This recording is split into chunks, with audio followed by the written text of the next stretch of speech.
Hello friends, मैं हूं Vinod Sharma, brain science trainer और आपकी पढ़ाई को आसान बनाने के लिए आपका दोस्त।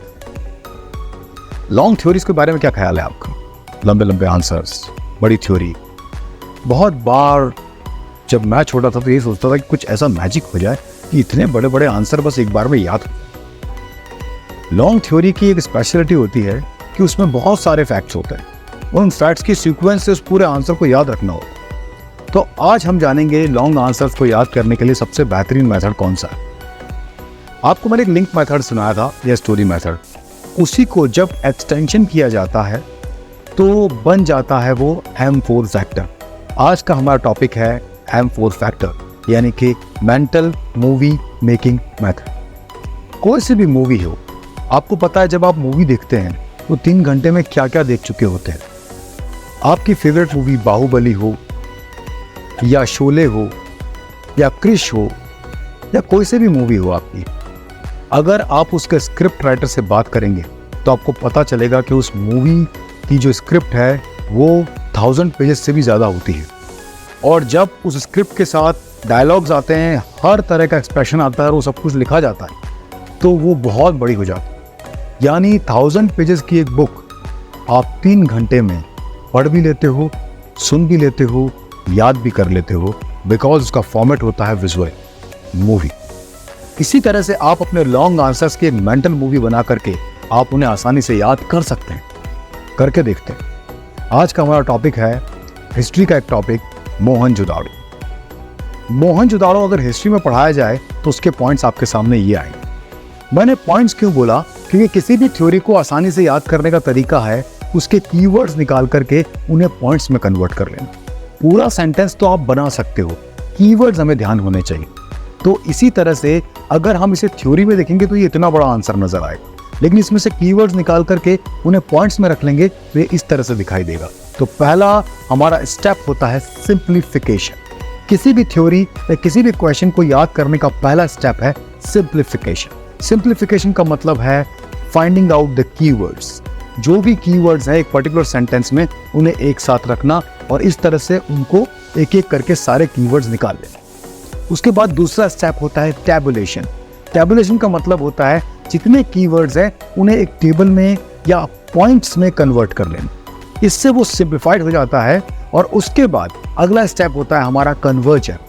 जो कीवर्ड्स आपको डिफिकल्ट लगते हैं, ऐसे कीवर्ड्स जिनके अगेंस्ट कोई पिक्चर ब्रेन में नहीं होता, एब्स्ट्रैक्ट होते हैं, उन्हें हम PIS मेथड से कन्वर्ट कर लेते हैं। और जो कीवर्ड्स वैसे ही दिखाई दे रहे होते हैं उसको हम पिक्चर में डायरेक्ट देखने लग जाते हैं। इसी स्टेप को कन्वर्जन कहते हैं। और चौथा स्टेप होता है हमारा एसोसिएशन या मेमोराइजेशन। जब ये सब कुछ पिक्चर्स में कन्वर्ट हो जाता है तो आप इन्हें एसोसिएशन या मेमोराइजेशन वाली टेक्निक से आप इन सब को एक साथ देख लेते हैं। इस वजह से ये फिर पढ़ाई का कंटेंट नहीं रह जाता, बन जाता है आपकी लाइफ का एक लाइव इंसिडेंट। अब करके देखते हैं। मैं पहले ये सारी कहानी को यहाँ से हटा देता हूँ। आज हम रिवर्स अप्रोच रखेंगे। रिवर्स अप्रोच का मतलब है हम पहले याद करेंगे, बाद में समझेंगे। ऐसा आप जब भी किसी क्वेश्चन के साथ करेंगे वो ज्यादा समझ में आएगा और ज्यादा याद रहेगा। यस, पढ़ाई का साइकिल वैसे ये होता है। First reading, second writing, third understanding and fourth memorisation. इसीलिए आप स्कूल में पढ़ते हैं, होमवर्क में लिखते हैं या क्लास में नोट्स बनाते वक्त लिखते हैं। इसी के साथ साथ टीचर जब आपको समझाता है तो आप उन सारे पॉइंट्स को समझते हैं। और ये तीनों स्टेप कवर हो जाने के बाद घर पे सेल्फ स्टडी के टाइम जो भी आपने पढ़ा है, लिखा है, समझा है, उसे याद करते हैं, मनन करते हैं, कंटेम्पलेट करते हैं। आप उसे किसी न किसी तरह से अपने दिमाग में रखना चाहते हैं। ये self study actually the course of memorisation है। लेकिन अगर हम इसे उल्टा कर लें, यानी मेमोराइज फर्स्ट, उसे याद ही हम पहले कर लें किसी और फॉर्मेट में, उसके बाद जब हम समझेंगे, उसके बाद जब हम पढ़ेंगे सबसे लास्ट में, तो सारे कीवर्ड्स याद हो जाएं। करके देखते हैं। ये देखिए, मैं आपको एक स्टोरी सुनाता हूँ, एक मूवी दिखाता हूँ। मूवी का नाम है मोहनजोदाड़ो, मोहनजोदाड़ो, मोहनजोदड़ो। मूवी है मोहनजोदड़ो। एक मोहन नाम का आदमी, मोहन, ये है मोहन। मोहन को गाने का बहुत शौक था। उसे पता चला कि एक मुंबई शहर के पास में एक जगह है जहां पर आर.डी. बर्मन साहब रहते हैं। आर.डी. बर्मन तो आपने नाम सुना होगा, R D. Burman was the famous musician. तो उन्हें लगा कि चलो उनसे मिलकर आते। और वो एक अजीब सा गांव था, छोटा, अजीब सी जगह थी। वहां पर सुबह सुबह मोहन आर.डी. बर्मन साहब के घर पहुंच गए। आर.डी. बर्मन साहब ने बोला, भैया कौन हो, कहां से आए हो? बोले, मैं बहुत नाम सुन के आया हूं आपका, मुझे आपसे गाना सीखना है। आर.डी. बर्मन खुश हुए कि चलो कोई गाना सीखने आए, चलो बैठो गाना गाते हैं। मोहन ने आर.डी. बर्मन साहब को कुछ ऑरेंजेस और बहुत सारे नान दिए कि आप पहले ये खा लीजिए, ये मेरी तरफ से गुरु दक्षिणा है, भेंट है। आर.डी. बर्मन साहब को ऑरेंजेस बड़े पसंद थे और नान उन्होंने अपने खाने के साथ खा ली क्योंकि उन्हें बहुत भूख लग रही। तो पहले दोनों ने ब्रेकफास्ट किया, उसके बाद वो म्यूजिक रूम में गए और मोहन ने गाना शुरू किया। ऐसा दहाड़ा मोहन कि आर.डी. बर्मन साहब ने कान बंद कर बोले, इस तरह से अगर तुम गाओगे तो कभी गा नहीं पाओगे, ये तो दहाड़ मार के तुम गा रहे। चलो एक काम करते हैं, मैं तुम्हें म्यूजिक की थोड़ी जानकारी नेचुरल एनवायरनमेंट में देता हूँ, थोड़ा घूम के आते हैं, थोड़ा म्यूजिक को सींचो, थोड़ा म्यूजिक को समझो, उसको इम्बाइब करो, उसे इनकलकेट करो, उसके बाद थोड़ा तुम गाने की प्रैक्टिस करना। मोहन ने कहा ठीक है, और वो दोनों घर से बाहर निकले। जैसे ही घर से बाहर निकले, उन्होंने देखा कि घर के बाहर एक बहुत बड़ा झंडा लेकर कुछ लोग आए हैं। झंडा था पाकिस्तान का झंडा। वो पाकिस्तान से बड़े बड़े कव्वाल आए थे। उन्होंने आर.डी. बर्मन साहब से कहा, साहब हम पाकिस्तान से आए हैं, आपसे गाना सीखना चाहते हैं। आर.डी. बर्मन साहब ने कहा, अरे वाह, हिंदुस्तान के साथ साथ पाकिस्तान से भी लोग गाना सीखने आ रहे हैं, आप घर में चलिए, कुछ खाइए, कुछ पीजिए, हम तब तक घूम के आते हैं और उसके बाद हम आप सबको गाना सिखाएं। इस तरह से आर.डी. बर्मन साहब मोहन के साथ आगे निकल गए और वो एक बड़े मार्केट में पहुंच गए, एक बहुत बड़ा मार्केट। वहां उस मार्केट में वहां पर एक बहुत बड़ी शॉप लगी थी, एक बहुत बड़ा स्टोर लगा था जहां पर बहुत तरह के हेयर स्टाइल्स, कोम, कंघे, कंघियां ये मिल रहे हैं। कितनी अजीब। आर.डी. बर्मन साहब ने कहा, हमारे यहाँ रोज ही मार्केट लगता है और इसकी स्पेशलिटी है ये वाली शॉप जहाँ कई तरह के कंघे, कोम, कंघियां और तरह तरह के विग्स और हेयर स्टाइल मिलते हैं। आप कई तरह के हेयर स्टाइल लगा के स्टेज परफॉर्म कर सकते हो। मेरी फेवरेट कंघी और मेरी फेवरेट विग्स मैं यहाँ से ले लेता हूँ। अब आर.डी. बर्मन साहब के पास तो पैसे थे नहीं, तो मोहन ने कहा, चलो मैं पैसे देता हूँ। अचानक उस शॉपकीपर ने कहा कि सर, हमारे यहाँ पर पैसे नहीं चलते हैं, हमारे यहाँ तो चलता है बार्टर, आदान प्रदान। आपको हमने एक चीज दी, आप भी कोई फेवरेट चीज हमें दे दीजिए। मोहन ने जेब में हाथ डाला तो उसके पास एक वैदुर्य मणि थी। वैदुर्य मणि यानी इंग्लिश में कहते हैं लैपिस लेज़ुली, एक येलो सफायर होता है, डायमंड जैसा होता है। वो उसने कहा, ये मेरे दादाजी ने मुझे दी थी, चलिए मेरे गुरुजी के लिए मैं ये आपको दे देता हूँ। और उसने बदले में वो वैदुर्य मणि, वो लैपिस लेज़ुली उस कंघी की दुकानदार को दे दी। इसके बाद उन्होंने कहा, चलो अभी हम ये सब कंघी और जितने भी विग्स हैं ये बैग में डाल लेते हैं, अभी नहीं, पहले हम नहाएंगे। और सामने बहुत बड़ा एक ग्रेट बाथ था, उस पर लिखा था ग्रेट बाथ। बहुत बड़ा एक स्नानागार था, बहुत बड़ा बाथरूम था, बिग बाथ। वहां पर कॉमन लोग एक साथ नहा सकते थे, बहुत सारे लोग कॉमन नहा सकते थे। एक बहुत बड़ा स्विमिंग पूल जैसा बीच में एक टैंक था, छोटे छोटे बाथरूम्स बने थे और बड़े टैंक में सब लोग उतर के नहाते भी।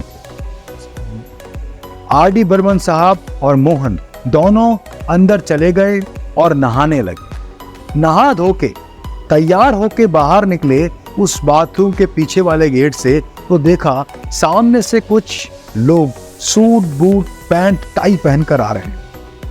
आर.डी. बर्मन साहब ने कहा, लगता है ये इस गांव के नहीं हैं, ये इस शहर से आ रहे हैं और अब ये सारे लोग यहीं रहेंगे, यानी हमारी ये जगह अब शहर बनने वाली है। उन्होंने पूछा आप शहर से आ रहे हैं? बोले जी, हम इसी तरह की ड्रेसेस अब सबको देंगे और सब लोग अर्बन होने वाले हैं, ये सिविलाइजेशन ही अर्बन होने वाली है, आप सब लोग यही ड्रेस पहन लीजिए। आर.डी. बर्मन और मोहन ने भी suit boot coat pant tie पहन लिया। अब वो थोड़ा आगे बढ़े तो उन्होंने देखा कि वहाँ एक बहुत बड़ा कॉलोनी था जिसके बीचों बीच से पानी आ रहा था और कॉलोनी के दोनों तरफ, एक तरफ 2 स्टोरी बिल्डिंग्स थे, एक तरफ सिंगल स्टोरी बिल्डिंग था, यानी एक तरफ 1 फ्लोर का बिल्डिंग था, एक तरफ 2 फ्लोर्स का बिल्डिंग था। बीच में से पानी बह रहा था। आर.डी. बर्मन साहब ने मोहन को बताया कि मोहन, ये हमारी जगह की विशेषता है, दिस इज अ स्पेशलिटी, कि यहाँ 2 तरह के लोग रहते हैं। एक जो इस सिंगल स्टोरी बिल्डिंग में रहते हैं वो है लेबर क्लास। ये देखिए उनके पास में किस तरह के लेबर के इंस्ट्रूमेंट्स हैं, उनके पास में किस तरह से जो है शॉवल है, किस तरह से उनके पास में अलग अलग इंस्ट्रूमेंट्स हैं जो कि लेबर में काम आते। और इस तरफ जो बिल्डिंग है ये डबल स्टोरी बिल्डिंग है, इसमें बिजनेस क्लास लोग रहते हैं। ये देखिए सारे बिजनेस क्लास। मोहन ने पूछा ये बीच में पानी किस चीज का है? तो आर.डी. बर्मन ने बताया कि यहाँ बार बार बाढ़ आ जाती है, ऑलवेज हेयर कम्स फ्लड। तो इस वजह से पानी हमारे शहर में ना इकट्ठा हो, हमने एक ड्रेनेज सिस्टम बना रखा है जिससे सारा पानी बाहर नदी में चला जाए। और जहां से पानी आ रहा था उसके पीछे की तरफ एक मैदान था, उस मैदान में मोहन ने देखा बहुत सारी लाशें एक के ऊपर एक रख दी गई थी, डेड बॉडीज। मोहन डर गया। आर.डी. बर्मन साहब ने कहा डरो मत, बार बार बाढ़ आने से करीब 7 बार हमारे यहाँ बाढ़ आई है, उस वजह से जो लोग बाढ़ में मर जाते हैं उन्हें हम यहाँ इकट्ठा कर देते हैं और उनकी लोग पूजा करते हैं और इसे कहते हैं मृतकों का टीला, इंग्लिश में कहते हैं माउंटेन ऑफ डेड्स।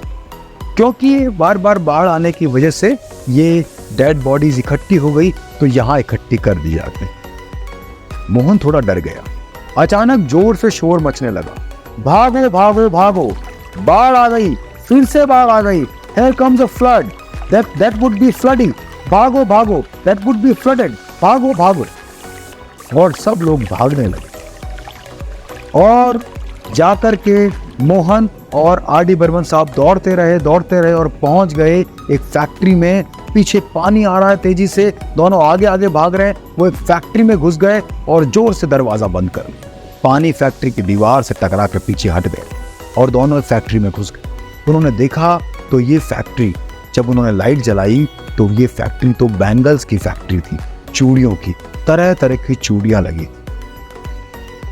आर.डी. बर्मन साहब ने कहा कि मैं कुछ चूड़ियां ले लेता हूं, अपनी पत्नी को दूंगा। तो रंग बिरंगी चूड़ियां उन्होंने पॉकेट में डाली। थोड़ा सा वो आगे बढ़े तो मोहन जोर से फिसल के धड़ाम से गिरा, क्योंकि उस फैक्ट्री में किसी बच्चे ने बहुत सारे कंचे यानी मार्बल्स छोड़ दिए थे। और मोहन बड़ी मुश्किल से आर.डी. बर्मन साहब का हाथ पकड़ के उठा। उन्होंने कहा ध्यान से, यहाँ बहुत सारे कंचे हैं, चलो बाहर निकलते हैं पीछे के गेट से, क्योंकि मेन गेट पर तो बाढ़ आई हुई है। पीछे के गेट से जैसे उन्होंने दरवाजा खोला, अचानक आर.डी. बर्मन साहब ने कहा मोहन रुक जाओ, अब शगुन हो गया, it is now ominous. Mohan ने कहा क्या हो गया? वो देखो बिल्ली रास्ता काट गई। एक काली बिल्ली भागती हुई वहां के उनके सामने से निकली थी और बिल्ली का पीछा एक कुत्ता कर रहा था। और आर.डी. बर्मन साहब ने कहा कि हमारे यहाँ पर बिल्ली का रास्ता काटना बहुत खराब माना जाता है, अब तो हमें फिर से भगवान के मंदिर जाकर पूजा करनी पड़ेगी। उधर जोर से दूर एक मंदिर से घंटियों की आवाजें आ रही थी। उन्होंने कहा वो देखो शिव जी का मंदिर है, वहीं चलते हैं। मोहन और आर.डी. बर्मन साहब बहुत बड़े शिव मंदिर में पहुंच गए। उस मंदिर की स्पेशलिटी थी कि वहां एक नहीं दो नहीं बल्कि सैकड़ों छोटे छोटे शिवलिंग तो आप जानते ही, और लोग अपने अपने शिवलिंग के पास जाके पूजा कर रहे हैं। बीच में एक और शिवलिंग, बहुत बड़ा शिवलिंग था। आर.डी. बर्मन साहब और मोहन जब वहां गए तो उन्होंने देखा कि किसी ने वहां पर उस शिवलिंग पर एक बहुत बड़ा सिक्का चढ़ाया है, सिक्का, कॉइन। उस कॉइन को जब ध्यान से देखा तो उस कॉइन में एक पिक्चर था, एक लेडी का जिसके पेट से पौधा निकल रहा है। और जैसे ही उन्होंने देखा उस सिक्के में से वो लेडी बाहर आ गई और उसके पेट में से पौधा निकल रहा था। वो तड़प रही थी और उसके पेट से पौधा बड़ा होता जा रहा था, वो पेड़ बन गए। उस पेड़ पे फ्रूट्स आ गए। मोहन और आर डी बर्मन साहब ने वो फ्रूट्स लिए और वहां पर सबसे फेमस थे एक संत, एक मॉन्क, जिन्होंने इस पूरे शहर के लिए हमेशा पूजा पाठ किया था। वो एक कोने में तपस्या में ध्यान में बैठे थे। ही वॉज मेडिटेटिंग और उसकी जो आंखें थी वो आधी बंद आधी खुली थी, हॉलरिस्टिक आर्ट की तरह। और उस मॉन्क ने एक शॉल ओढ़ा हुआ था जो सर्दियों में पहनते हैं, प्रिंटेड शॉल। और वो मॉन्क चुपचाप बैठे थे, उनकी हल्की दाढ़ी थी। उन मॉन्क को जाके इन दोनों ने फ्रूट्स दे दिए, वो फ्रूट्स जो उस लेडी के पेट से निकले हुए पेड़ से तोड़े थे। और वो मॉन्क चुपचाप बैठा। अचानक मॉन्क की तपस्या में खलल पड़ने लगा, मॉन्क की तपस्या में डिस्टरबेंस होने लगा। कैसे? वहां पर एक लेडी आ गई, डांसर। उसने डांस करना स्टार्ट किया। उसने एक हाथ में बहुत सारे बैंगल पहने हुए थे और अपनी कमर पे हाथ रख के वो डांस करने लगी, गाना बजाने लगी। और मॉन्क की जो मॉन्क का मेडिटेशन था वो डिस्टर्ब होने लगा। तो मॉन्क को बड़ा गुस्सा आया। मॉन्क ने उसे मना किया, तुम यहाँ डांस मत करो, यहाँ मैं पूजा कर रहा हूँ, मेडिटेशन कर रहा हूँ। वो नहीं मानी तो मॉन्क ने उसे श्राप दिया और वो एक मिट्टी के बर्तन में बदल गई, चित्रित धूसर मृदभांड में बदल गई। इंग्लिश में कहते हैं grey ware, printed painted grey where, उसमें बदल गई। अब ऐसा चमत्कार देखकर आर डी बर्मन और मोहन दोनों ने हाथ जोड़े। मोहन ने कहा, हे मॉन्क, आप मुझे अच्छा गाने का आशीर्वाद दो। मॉन्क ने उसे आशीर्वाद दिया। दोनों घर आ गए और अब मोहन बहुत अच्छा गाने लगा और धीरे धीरे वो हिट हो गया। अब इन सब का श्रेय जाता है आर डी बर्मन साहब को, क्योंकि उन्होंने ही उसे सिखाया था। और यहीं वो दोनों रोज मिलते, उनके शोज होते और ये उनके जितने भी सॉन्ग थे सुपर हिट होंगे। यहाँ पिक्चर दी एंड हो जाए। आपने ये मूवी देख ली। अब इस मूवी का जो रिलेशन है वो कहाँ है, कैसे है, अब समझते हैं। ये है हमारा question, explain the Mohenjodaro the site of Indus valley civilisation. अब इसमें इतने सारे पॉइंट्स हैं, कहीं ना कहीं ये सारे पॉइंट्स अब आपको रिकॉल होते जाएंगे। सिर्फ मैं पॉइंट बताऊंगा और आपको आपकी स्टोरी ध्यान आएगी या आ रही होगी तो आप कनेक्ट करते जाइएगा। थोड़ा एडवांस चलते हैं। सबसे पहले इसका नाम है मोहनजोदाड़ो। हमने याद करने के लिए इसके टाइटल को चेंज किया, मोहनजोदड़ो मूवी का नाम था। मोहन गया आर डी बर्मन साहब के पास।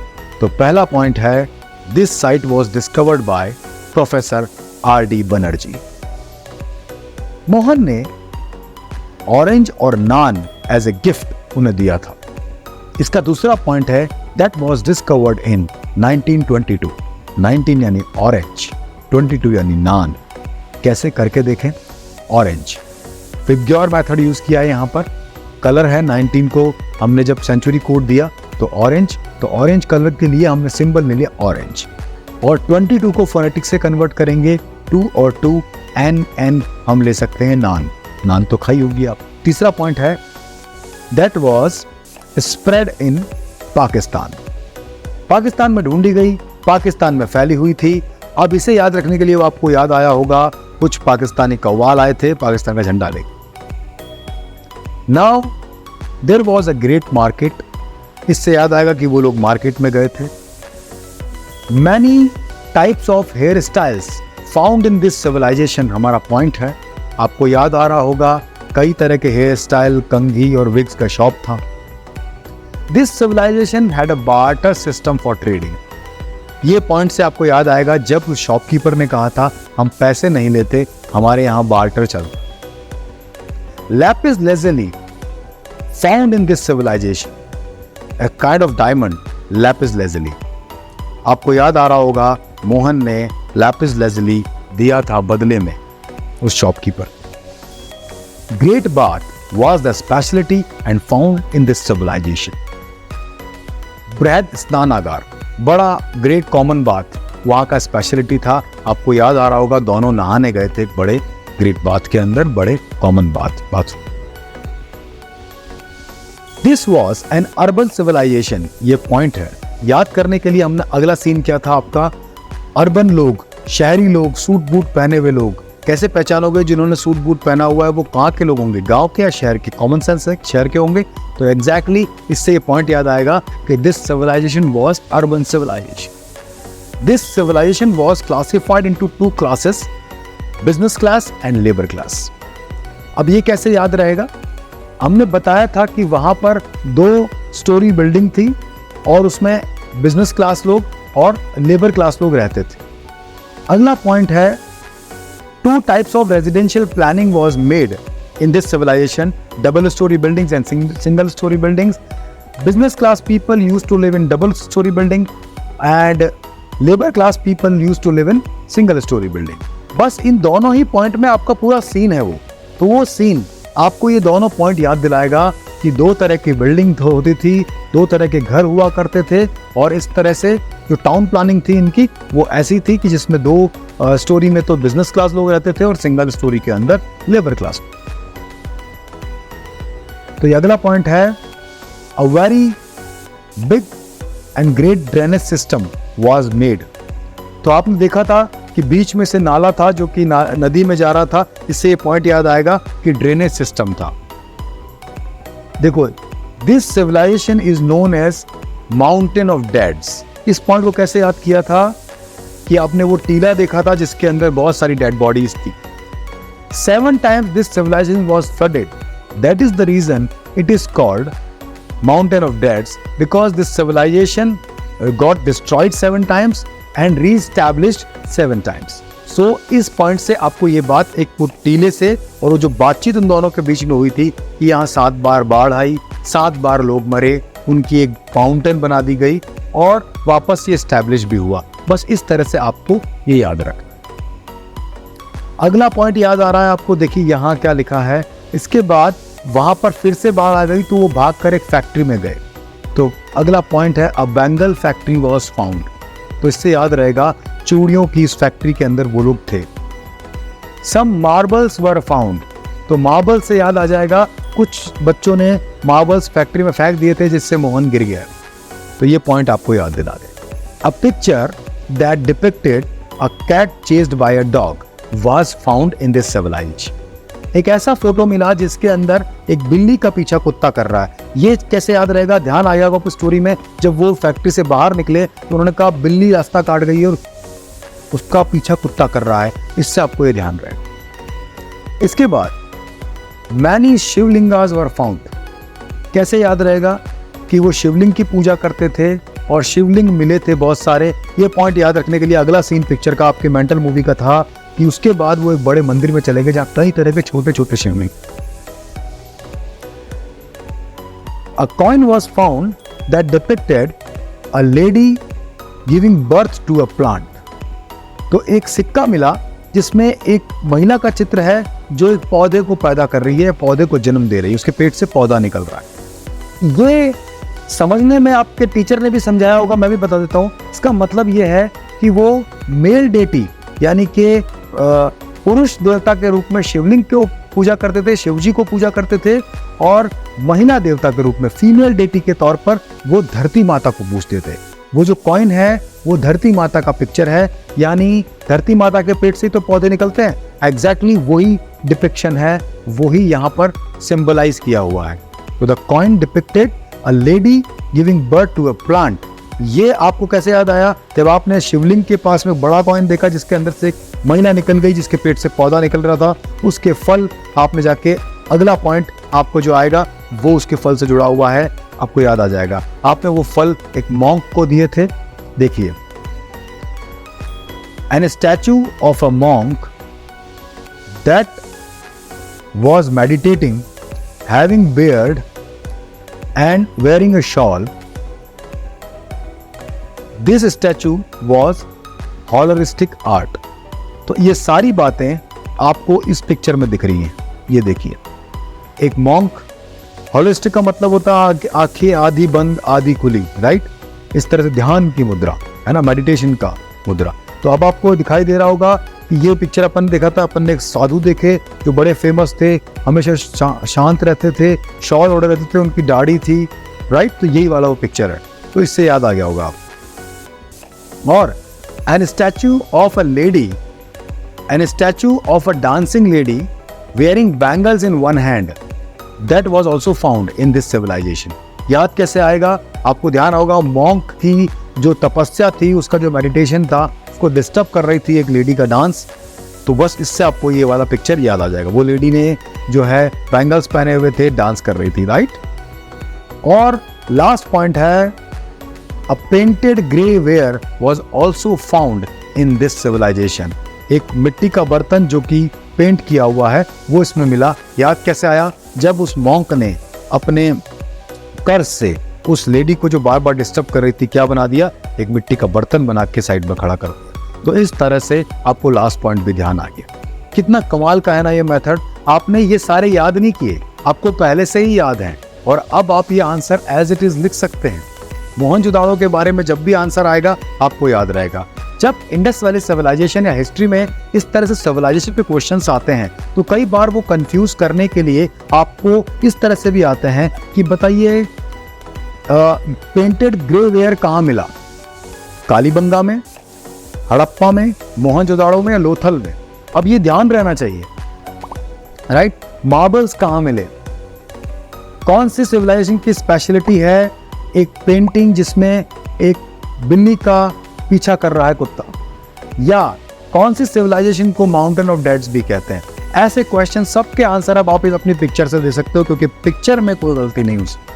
आपको बनना है एक पिक्चर का डायरेक्टर, प्रोड्यूसर, एक्टर, आपको स्क्रिप्ट राइटर, सब कुछ बनना है। कमाल की बात है कि आपको अपनी तरफ से क्रिएटिवली स्क्रिप्ट नहीं सोचनी है, आपके लॉन्ग आंसर ही आपकी स्क्रिप्ट है। जितने भी लॉन्ग आंसर है उठा कर ले आइए, कीवर्ड्स में कन्वर्ट कीजिए और एक शानदार लाइट कैमरा एक्शन बोल के अपनी एक मेंटल मूवी तैयार कर लीजिए। ये M4 फैक्टर बड़े बड़े आंसर याद करा देगा। ये आंसर भी जब आप डिटेल करते तो करीब 3 पेज भर जाते हैं इसकी डिटेलिंग में, लेकिन पॉइंट्स याद होने से, इस तरह समझ में आने से आप आसानी से लिख सकते हैं। एक प्रैक्टिस करने को देता हूँ, बाहुबली, क्रिश या जो भी मूवी आपने देखी हुई है, एक बार उस मूवी को लिखने की कोशिश कीजिएगा। महीनों लग जाएंगे आपको लगेगा कितना लिखें, एक एक सीन याद है पर कितना लिखें। सोचिए 1000 पेज का मूवी 3 घंटे में आपके ब्रेन में हर एक छोटी से छोटी इंफॉर्मेशन के साथ बैठ सकता है, तो अब लॉन्ग आंसर से डरना कैसा? बड़े से बड़े आंसर बन जाएंगे आपकी मूवीज, क्योंकि ऐसे ही लॉन्ग आंसर्स या लॉन्ग थ्योरी को ही स्क्रिप्ट कहते हैं मूवी के स्क्रिप्ट राइटर्स। आपको पता है हिस्ट्री में से ही इस तरह की स्क्रिप्ट निकाल के, ये लॉन्ग आंसर्स निकाल के कई सारे डायरेक्टर्स मूवी बनाते हैं, जैसे जोधा अकबर, पद्मावत, बाजीराव मस्तानी, अशोका और बहुत सारे। तो सोच के देखिए, देर किस बात की, उठाइए अपने लॉन्ग आंसर, बना डालिए उनकी मूवीज। एक बार बनाएंगे जिंदगी भर याद रहेगी। किसी को बताना मत, अपने लिए यूज करना और बन जाइए मेरिटोरियस। आने वाले हैं आप मेरिट में, क्योंकि अब आपको पता है आंसर को मूवी कैसे बनाते हैं, आंसर को दिमाग में कैसे रखते हैं। Thank you so much, all the best.